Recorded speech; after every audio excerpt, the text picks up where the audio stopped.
Assalamualaikum warahmatullahi wabarakatuh. Perkenalkan, nama saya Sren Sulaiman, Stambuk 040 2018 0338, kelas C2 Cybercrime.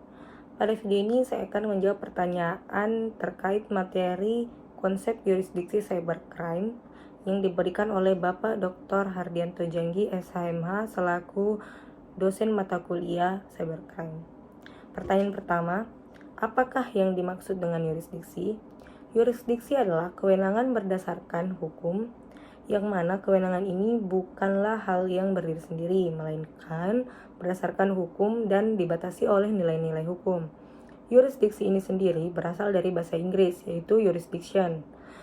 Jurisdiction sendiri ini juga berasal dari bahasa Latin, yaitu jurisdictio, yang terdiri dari dua kata, yaitu juris yang artinya kepunyaan menurut hukum, dan dictio yang artinya adalah ucapan, sabda, sebutan, dan firman.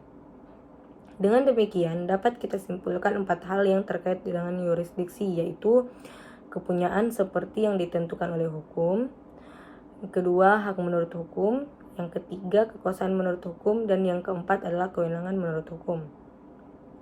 Pertanyaan kedua, apakah perbedaan antara prinsip nasional aktif dan prinsip nasional pasif? Prinsip nasional aktif adalah negara yang dapat memberlakukan yurisdiksi nasionalnya terhadap warga negaranya yang melakukan tindak pidana sekalipun tindak pidana itu dilakukan dalam yurisdiksi negara lain.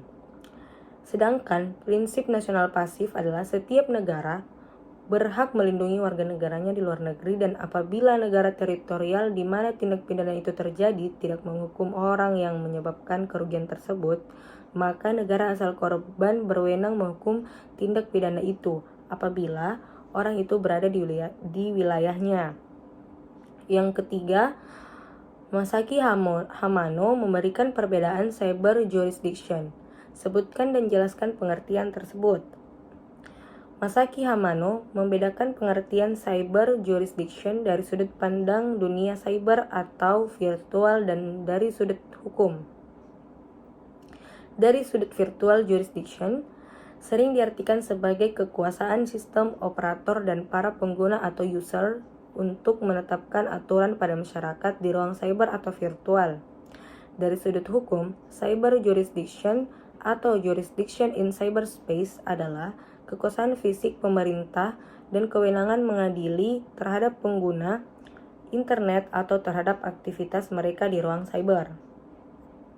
Yang keempat, apakah yang dimaksud dengan teori perbuatan material, teori yang digunakan, dan teori akibat? Teori perbuatan material, menurut teori ini, maka yang menjadi lokus delictinya ialah tempat di mana pembuat melakukan segala yang kemudian dapat mengakibatkan delik yang bersangkutan. Yang kedua, teori alat yang digunakan. Menurut teori ini, alat yang dipergunakan, maka delik ini dilakukan di tempat di mana alat yang dipergunakan itu menyelesaikannya. Yang ketiga, teori akibat. Menurut teori akibat, maka tempat akibat yang menjadi lokus delictinya. Pertanyaan kelima, apakah yang dimaksud dengan prinsip ubiquitas? Prinsip yang mengatakan bahwa delik-delik yang dilakukan atau terjadi di sebagian wilayah teritorial negara dengan sebagian di luar wilayah teritorial suatu negara atau ekstrateritorial harus dapat dibawa ke dalam yurisdiksi setiap negara yang terkait. Terima kasih, sekian dari jawaban pertanyaan yang terkait dengan konsep yurisdiksi. Kurang dan lebihnya mohon dimaafkan. Wassalamualaikum warahmatullahi wabarakatuh.